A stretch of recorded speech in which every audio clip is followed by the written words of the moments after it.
আমাদের এটা মনে রাখতে হবে যে লোকসভা নির্বাচনে এবং গত 2024-এর উপনির্বাচনে আমাদের দক্ষিণ বরানগর থেকে রেজাল্ট কিন্তু খুব ভালো হয়নি। তো সেই জায়গাগুলো আমাদেরকে কিন্তু সবাইকে নিয়ে আমাদের ঠিক করতে হবে। আমরা যখন আগে অনেক অনেক ভোটে রেজাল্ট করতে পেরেছি, তখন আমরা আগামী দিনেও করতে পারবো। এটা কোনো কিছু এটা এলিয়ান নয় বা অন্য গ্রহে গিয়ে কোনো কাজ নয়। যখন আমরা আগে 35,000 লিড দিতে পারতাম, আমরা আগামী দিনেও 35,000-এর লিডটাই দেব।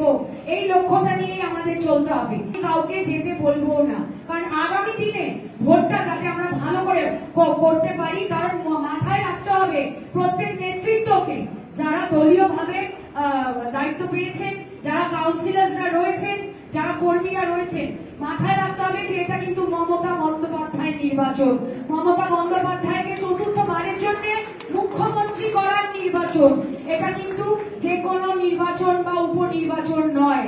নিজেদের মধ্যে কোনো মনোমালিন্য আমরা কিন্তু মাঝখানে আসতে দিতে পারবো না। এবং আমি বলি যে যদি মমতা বন্দ্যোপাধ্যায় ঠিক থাকেন, আমাদের দল ঠিক থাকে, আমরা সবাই নিজেদের জায়গায় ঠিক থাকতে পারবো।